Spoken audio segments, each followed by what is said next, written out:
Peter Barta, welcome to the podcast. Hey, Robby, how you doing? I'm doing great. Where are you located physically today? I am in the wonderfully grey London today. Ooh, the wonderfully gray London. Yes. Well, it shouldn't feel too bad. It's also wonderfully, it's just gray here. It's not even wonderful. It's a gray day in Oslo.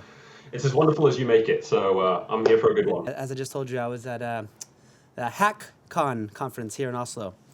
And I was talking to a mutual friend of ours. His name is Håkon Sørum.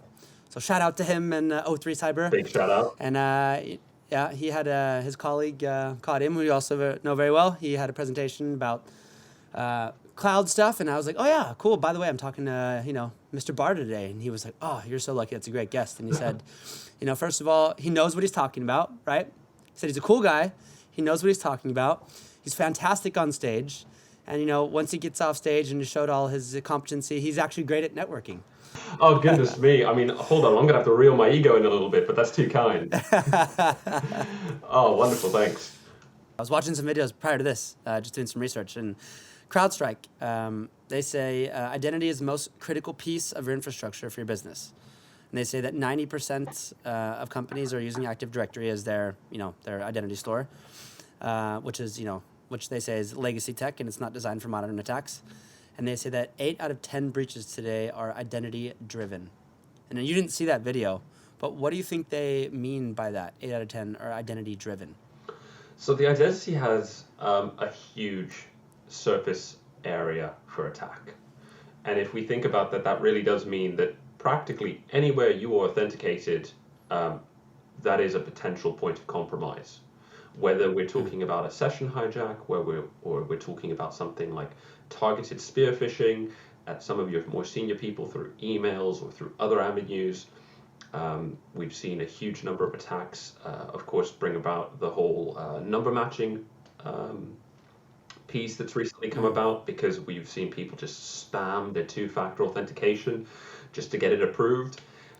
So really, we're seeing that as we put more emphasis on identity and we have more and more platforms, more and more sources where we're actually using it, it becomes more and more of an attack surface.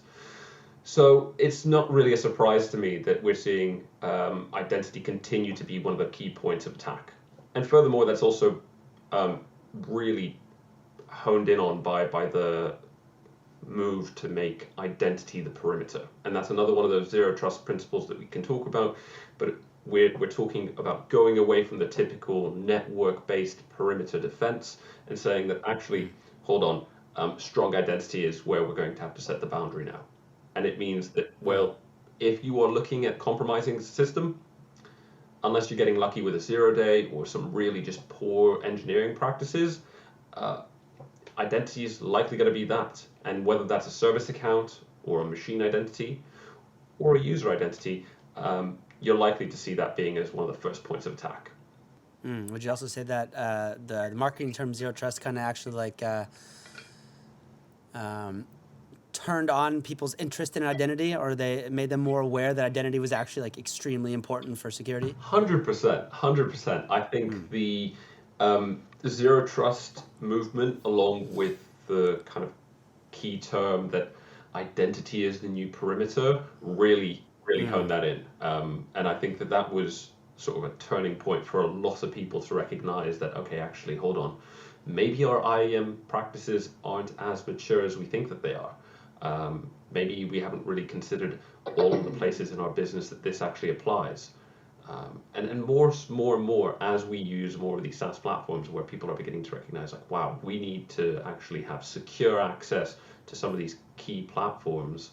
But what is the only thing that governs that access? It's the policies around access to log in, to authenticate, and how we manage that. So it's been a really interesting seeing that spotlight shift and be cast down on identity and access management, and for a positive reason, really. Although maybe the breaches are a little less positive because we're seeing a lot of that too. Yeah, right. So you said the word security engineering. And that's also your formal title, I guess, in NBIM, right? Yeah. So how do you go about designing something that the whole business is going to be using? I would assume that usability for the end user that doesn't really care about identity or security, for that matter. How do you go about doing that in a smooth way? Now this is a really interesting topic, I think, because identity and access management has one of the rare traits within an area of cybersecurity that is, in a practical sense, hugely impactful on the whole business. And impactful both from a risk management perspective, but actually from a usability point of view. So I've used an example within the onboarding process of, you would expect a manager to get an email to confirm the onboarding details for a new hire. Well, that is probably going to be governed with something to do with an identity system. Similarly, when they join and they get all of their accesses granted to them, hopefully dynamically, that too is a process that actually has huge implications on whether or not you can actually do your job on day one. And then you think about that on the far end when we talk about developers having certain practices, frameworks put in place for what methods and mechanisms they can use to authenticate their applications to, say, Azure or to another application. How do they govern the access there? How do they get tokens? How do they ensure that they're not long-lived? Passwords even. Do you have a secrets management tool in place? All of these things have really tangible effects on the developer, on the user and HR. So across the board, we have to think about a hugely varied user base. Now, at the core of this is stakeholder management and really clever engineering. So what we're trying to do is, with this really wide net, we have to be really well defined with who is going to use what is their tech literacy, what is their sort of cognitive load that they can actually handle, because you don't want to be bombarding people with information that just isn't relevant to them and expect way too much. And how can we design a system that is sleek, simple, and delivers the value that you need for this potentially hugely varied audience? Developers, Yeah. and how they're handling tokens and how they. I guess Absolutely. that's a more mature part of it, the spectrum here. I guess the newest part. I would absolutely say secrets management and dynamic or ephemeral sessions are certainly one of the newer aspects and really quite exciting. In its simplest form, we can look at a password manager or a secret store, but that still has quite a lot of manual and potentially risk-ridden areas to that process. But now with HashiCorp is now a household name within cloud security, and Vault, one of their cornerstone projects, is known pretty globally. So the coming up of this has been a really exciting thing from my perspective as a security engineer, because it's all about how do we distill this product and deliver it to somebody in a way that means they can just plug and play and use it from day one. So this is a really tricky thing, because ultimately what it is it's a huge platform that they give you sort of a sandbox to play in, and it's like being a child in a sandbox. You're not necessarily sure how to build something. You can't start putting together an apartment block just because you've seen it once on telly. There's actually quite a lot of work and thought that has to go into it. And so we're now seeing platform teams or operations teams have dedicated functions where they are, providing simplified plug-and-play solutions around that, enabling self-service to provision your own policies, to provision your own namespaces, to really allow you to run with it, but in the simplest possible way. A lot of the work that we can do, I think, is similar to what you might think of in service control policies within AWS. And somebody who manages your AWS organization would say, okay, well, we actually want to simplify what people do within their AWS accounts so that they don't need to worry about the full functionality. Because you spin up a new AWS account and you just get bombarded with all the different services that you can use. But really, most people probably don't need all of them.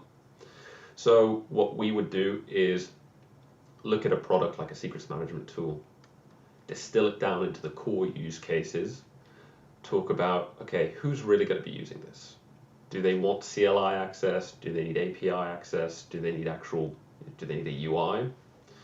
And then we'll start to build around what we think should be the core structure of how it's used, how it's implemented, and it plays really nicely with the theme of the golden path to deploying an application. So we actually become quite a critical function here.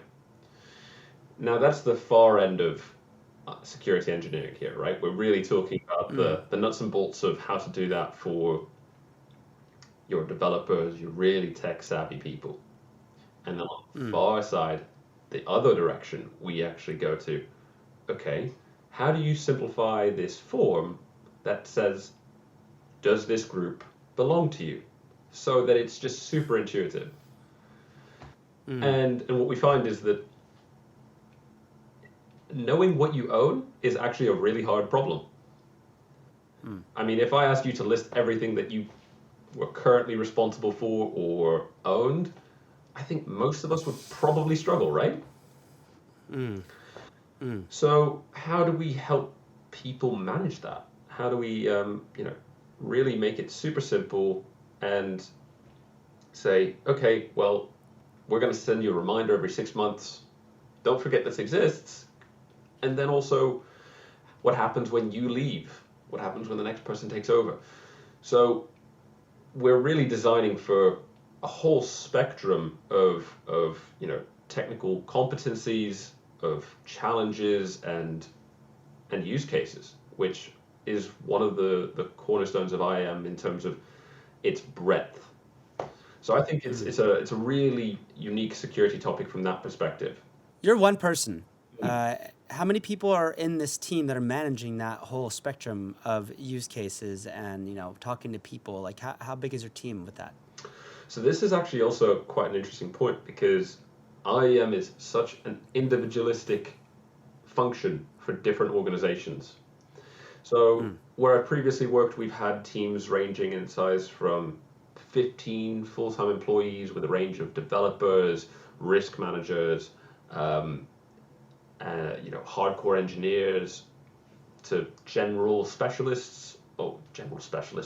generalists rather, capable of doing support on call and everything else. But what you'll find is that because IAM is so catered to different business needs, in a lot of places it's done completely differently. So you'll find some places where you would never actually be able to request a security group on your own. That would never be a self-service function. That would be a ServiceNow ticket or a Jira ticket, whatever you're using, your ITSM tool of choice. And then you would have a team of 30 or more service desk employees, there waiting to do it. And you're like, well, that's mind-boggling. But it works for organizations of 10, 20, 30,000 people. And they'll do that day in, day out. And the same then applies to something like secrets management, where this is such a developer core utility. Does it now fit into the platform team? Is it part of this golden path to deploying an app? So we're really seeing that it actually varies quite a lot. It depends entirely on the technical capacity, the business's requirements and what they value. Who's the most important customer? Is it going to be that you need identity lifecycle rules for HR, onboarding, offboarding, and so forth? Is it for your developers? So I find that it's every place that I've worked and every place that I speak to does it a little bit differently. They divide that work and those use cases based on where the specialty lies and what the business needs. So identity is important for every company, but how it's organized and how it's approached is different due to their core business, basically. Exactly. And it's such an interesting thing to think that actually, when you think that you'd want all this automated away, self-serviced, made really clean and slick, actually some more larger businesses and organizations are saying, you know what, it's just so much easier if we keep having people do it. It's actually cheaper to continue to have people do this process manually than it is for us to automate this. And I do wonder whether or not that's going to be, that's going to continue to be the case as we go on in the future,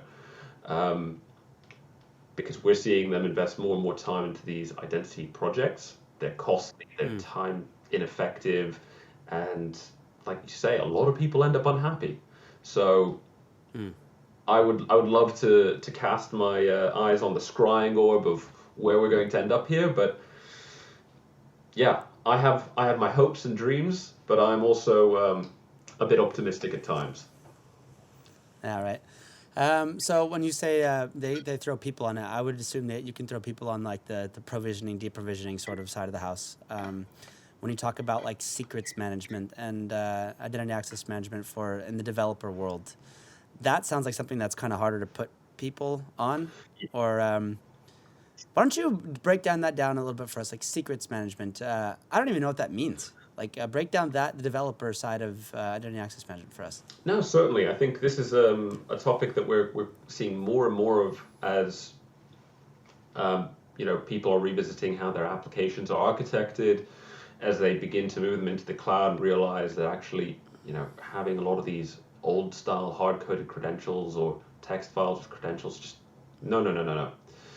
So, secrets management really embodies the process of how is it that you, as a developer, can get the credentials for whatever it is that you're using, whether that's a password to authenticate to a database, password for a service account that needs to, get some files off a network file share, anything like that.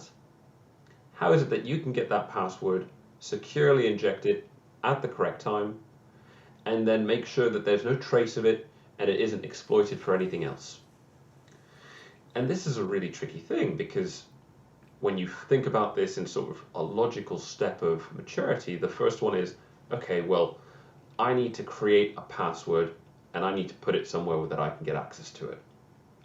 And so we hit sort of V1 of secrets management, which is I have a place that I can put a password that is somewhat secure and I can retrieve at time of need.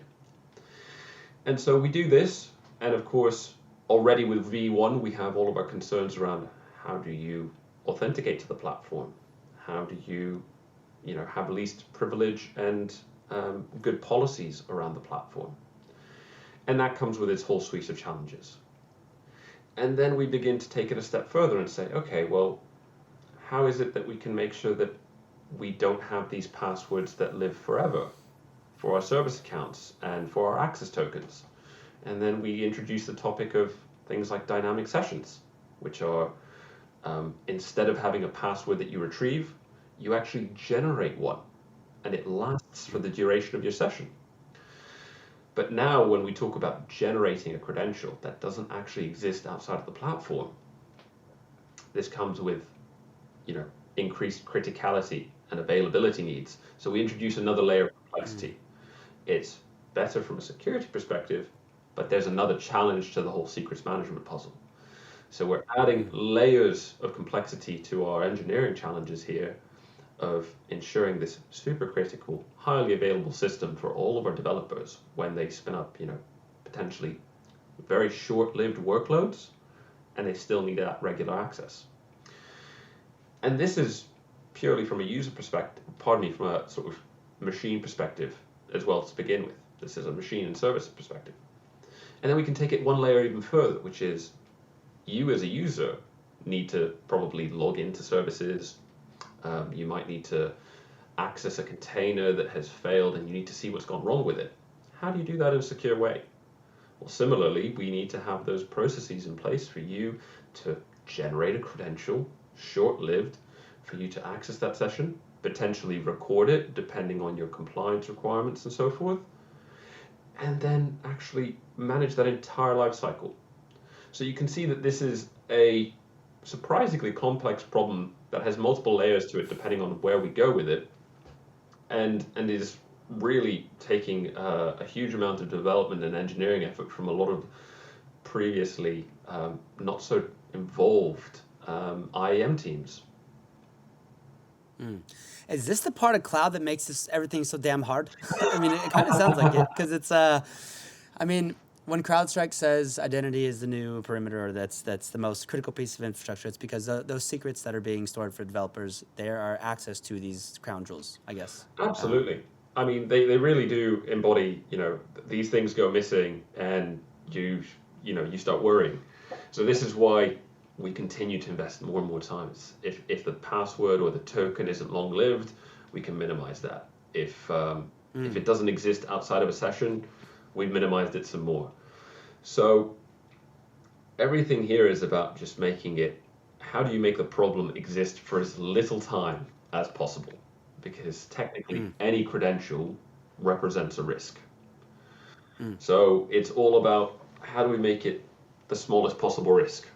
So I think it's a crazy problem really when you think about it, because it just, the scale of it, when we begin to talk about the number of applications, the fact that they could be running at all hours of the day. When do you do maintenance? How do you do upgrades? All of these questions have to be answered, and suddenly it does become a core platform service. So this is why we're seeing IAM take on this sort of shifting role within organizations of where does it fit? What part of the organization should manage this? And it's actually now becoming a little bit of everyone's problem. So yeah, I think that becoming a bit of everyone's problem has also cast a bit more of a light on identity and access management. Like we talked about, zero trust, it's now your problem as a developer. What do? Well, we have to simplify, we have to unify. Let's, make it ubiquitous, simple to use. Yeah, so you want to have, you said like those credentials available for as smallest amount of time as possible, but you also need it to be frictionless for the developer, right? Because if they have to, they won't be able to do their job, and then the business won't be able to achieve their goals if the developers can't get access to these sort of things, right? And that's where the security engineering, that's where that challenge comes in from that perspective. Completely. I think as ultimately all of us are end users at some point, and we can all relate to knowing that there's a security control that is just a complete headache to use. Whether it's a secure browser or entering in your password for the 11,000th time, another MFA prompt, or some other obtuse random security control that just gives us a headache. And we in IAM have to really, really relate to this and say, if our processes are not frictionless, they will cause so much headache for the business that it literally becomes unusable. And an analogy I think of here is when you design something and you say, okay, well, here's a set of instructions that I'm going to give to a stranger, somebody that I've never met, but it's akin to when you write documentation and you say, okay, well, I've written my guidance here, and I think that this is perfectly interpreted for somebody who has never worked with this, and it gives them step-by-step instructions. And you say, if they follow my instructions exactly, it'll take them 1 minute. Okay, well, it turns out that most of us are pretty bad at doing that, and it's really difficult to put yourselves exactly in the shoes of someone that has no prior context of working with this. So what ends up happening is your 1 minute process multiplied out by the entire business actually takes 1 minute 30 seconds or 2 minutes. And suddenly a poorly engineered, poorly documented security process is costing you a ridiculous amount of time, and by proxy a ridiculous amount of money, because people can't follow it. So everywhere where we add these hurdles that aren't really smoothed out, rough edges cause snags. And so whenever we're rolling out new functionality, this is something that we need to think of.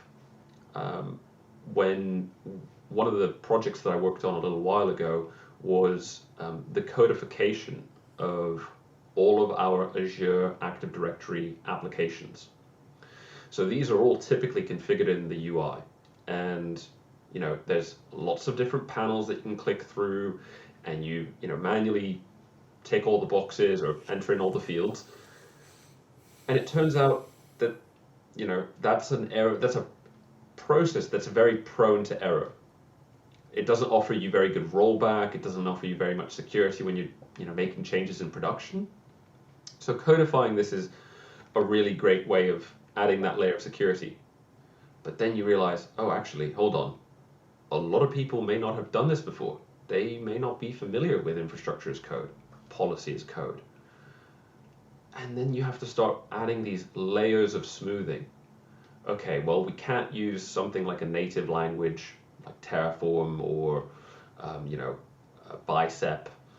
Those tools have their own languages to write configuration, and they're too complicated. People shouldn't need to learn something brand new.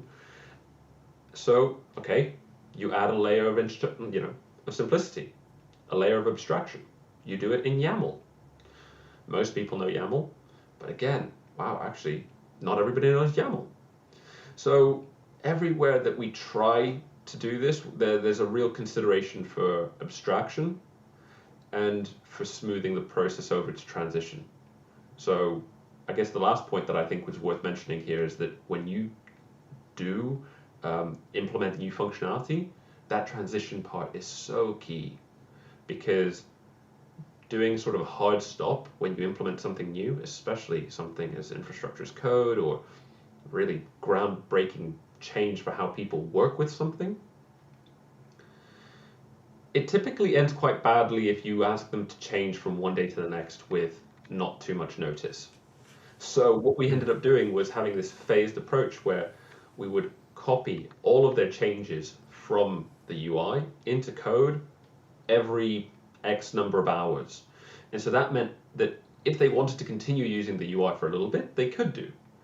But it meant that as soon as they were ready to transition to using code, it would be up to date for them.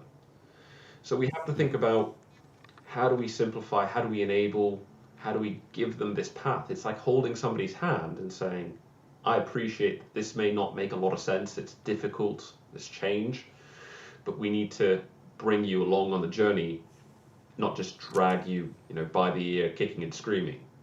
We want them to want to come. I remember when the word security champions was like new in like the DevOps, right?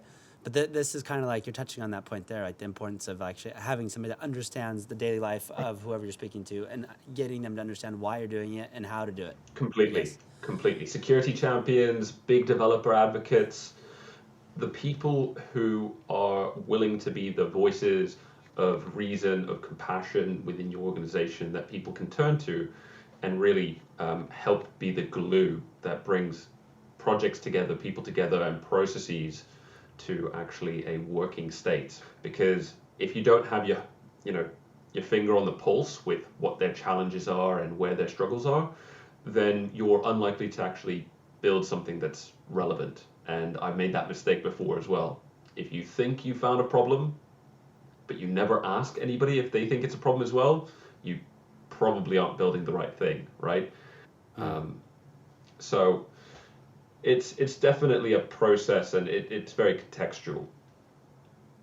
Is it me, or do developers have a shitload of responsibility? Yeah, I think this is actually something that we're seeing now, and it's a really difficult topic to address, which is, now we're expecting developers to manage their solutions end to end with observability, secrets management, CI/CD. It's crazy. And this is why we are seeing more and more of the platform teams really get established across a number of different spaces, not even just a singular platform team, but a number of them, to abstract away some of that pain. It should be more of a plug and play concept instead of a, oh my God, there is so much I need to worry about. And as platform engineers, security engineers, we need to think about, how is it that we can take away as much of their concerns? In my mind, good security engineering is largely invisible, and the same applies for identity and access management as a whole. If you aren't consciously thinking about, worrying about how to implement it, that's a good thing. Being frantic and paranoid about security isn't the most effective way to do security. Some people might tell you that, you always need to be looking behind your back, you always need to be on the lookout. I think a reasonable degree of awareness is positive. It leads to good, better information sharing, more learning, more development. That's great. But to have people that are paranoid and just obsessed with it means that it's actually a detracting. It's like detracting from what you're trying to do. It shouldn't be coming at the cost of actually doing work that enables the business. And this is where security often becomes a cost center to a lot of people, instead of actually it's an enabler. So this is something that I think a lot of security engineers need to focus on. Explain the concept of a platform team. Why, for example, why do you have that in NBIM, if you do have it? So I'm not sure that we've got exactly what you would call platform team, because it again also very similar to identity and access management. It means different things to different people, and the spread of the responsibilities that may fall to a platform team can vary quite greatly. But really what it tries to do is provide abstraction layers to the core services that developers are going to need as part of developing and deploying their applications. So whether that is CI/CD tooling and simplifying that, whether that's secrets management and having that unified way to consume and actually utilize secrets, whether it's for observability and having that ready to deploy, set of agents on all of your boxes or within your container environments to provide metrics and have easy to set up alerting mechanisms. All of these things are today sort of bread and butter of a production application. You need to have them. But if you are a developer developing an application, really what you predominantly care about is business logic that you are trying to do something with. The fact that you need to do observability, secrets management, have your infrastructure provisioned securely, and more doesn't actually help you deliver business logic. So That's besides the fact that's just annoying stuff you have to do. exactly. I mean, some people love it, but really what it is it's just work that you need to do to deliver business logic. So platform teams exist to help provide abstraction solutions to more easily consume that, whether that's through self-service mechanisms, provisioned CI/CD tooling and more, generalized storage solutions, all of these things that take a little bit of worry away from the developer for having to make yet another decision about how do I run things when there's a million different ways to do it. So, and IAM is, of course, unsurprisingly, a huge aspect in a lot of these things. We're talking about, authentication and authorization standards across all of these systems. We're talking about, least privilege. How do we actually do access control in all of these systems? How do we not have, God tier tokens lingering around forever? So they are challenges that actually go hand in hand a lot of the time and mean that we have our fingers in a lot of pies. Yeah. Wow. I don't even know where to go from here now. I have more questions now than I did coming into this. I think that tends to be the challenge with identity, is that as soon as you start digging, it's a rabbit hole. And similar to how we started this conversation about, how do you find yourself in this field? I think the follow-up question at the end of an hour like this is, well, why do you find yourself continuing to stay in this field for year on year on year? And it's because the challenges continue to grow, their importance only continues to grow, and it's just every challenge is a bit more unique than the last. And the further you go down the rabbit hole, the further you can keep going. It's insane. So I love it, but I will say it certainly keeps me up longer than I need it to at night sometimes. All right. Yeah. Yeah. They say zero trust is real zero trust never ends, because there's always like something more to accomplish. Is that actually that part? Is that due to the identity access management sort of, that there's always something new? I mean, I would argue that it depends where your risk tolerance ends, right? I would say that there's always more to be done, but whether it's worth doing is a different question, right? And this is always the eternal struggle of security engineering is do not build a more expensive security solution than the product or the asset that you're actually trying to secure, because that's when you've really lost the plot. Spending £1 million on a security solution to protect something that's worth half that, and you're literally throwing money away. Right. Well, I'm going to have a field day trying to organize this podcast to make sense for anybody listening to it, because I've been all over the place. But I mean, we've been talking about, abstraction. And by the way, the word abstraction, that's basically just simplifying something, right? Is removing complexity. I would for say somebody who doesn't exactly even know that, yeah. how complex it is. It's making sure that somebody doesn't need to learn everything that you did to do something, right?